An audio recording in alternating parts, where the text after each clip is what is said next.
Anime is often dismissed as a colorful kiddie playground filled with goofy characters and shallow stories, leading many to think it's just for kids.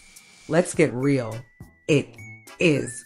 Anime is primarily aimed at a younger crowd, and honestly, a lot of it is just trash. In this video, I'm going to break down why I think anime is basically designed for children, focusing on its themes, content, and overall lack of sophistication. First off, let's talk about the visuals. Seriously, a lot of anime looks like it was made for toddlers, with its bright colors and ridiculous expressions that scream childhood. Shows like Pokemon and My Neighbor Totoro are prime examples of how this medium panders to young viewers. The art and storytelling are so simplistic that they almost insult any grown-up's intelligence, making it super relatable for kids.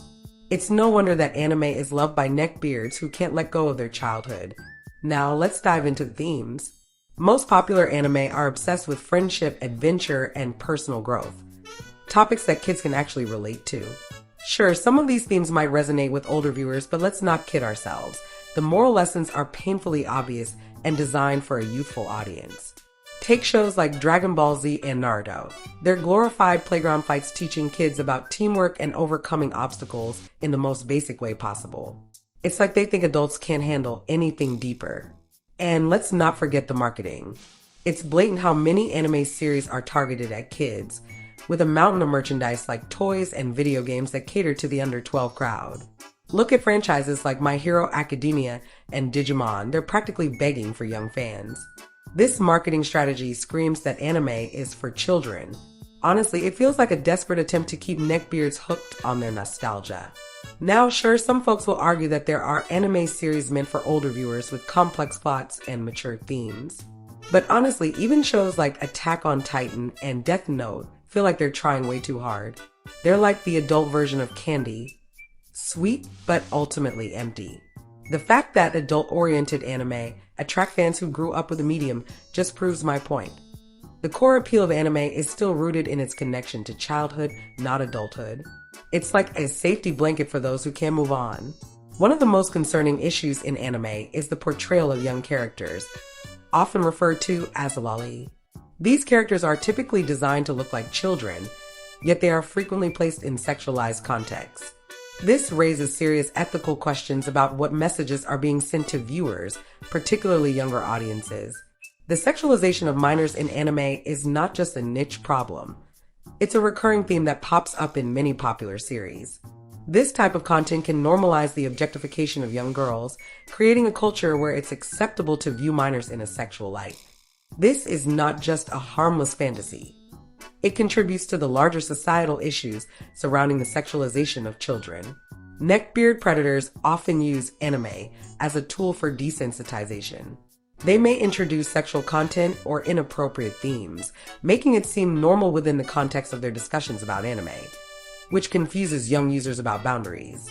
In my experience, Discord and VRChat can get pretty degenerate within anime groups. I've seen a lot of inappropriate content being shared, from explicit fan art to memes that normalize overly sexualized themes. The community dynamics can also be toxic, with some users engaging in harassment or bullying, especially towards newcomers.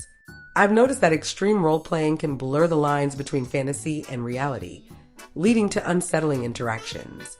The immersive nature of these platforms often encourages escapism, and I've seen people neglect real-life responsibilities as they dive deeper into these worlds. Moderation can be a challenge too. It's tough for moderators to keep everything in check, which sometimes allows harmful content to thrive. While there are definitely fun and welcoming aspects to these communities, I've learned that it's crucial to be aware of the potential for degenerate behavior and to engage positively to help create a healthier environment.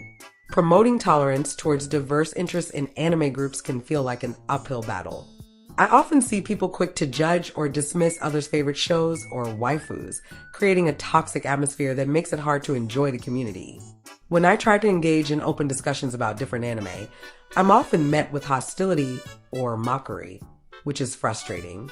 Despite efforts to educate others about lesser-known series or unique fandoms, many still cling to stereotypes and misconceptions, refusing to see the value in what others love.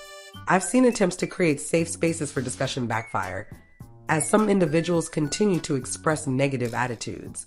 Even when I try to model respectful behavior, it often feels pointless when others respond with derision.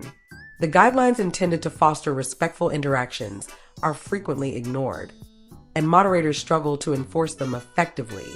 It's disheartening to watch conflicts escalate instead of being resolved.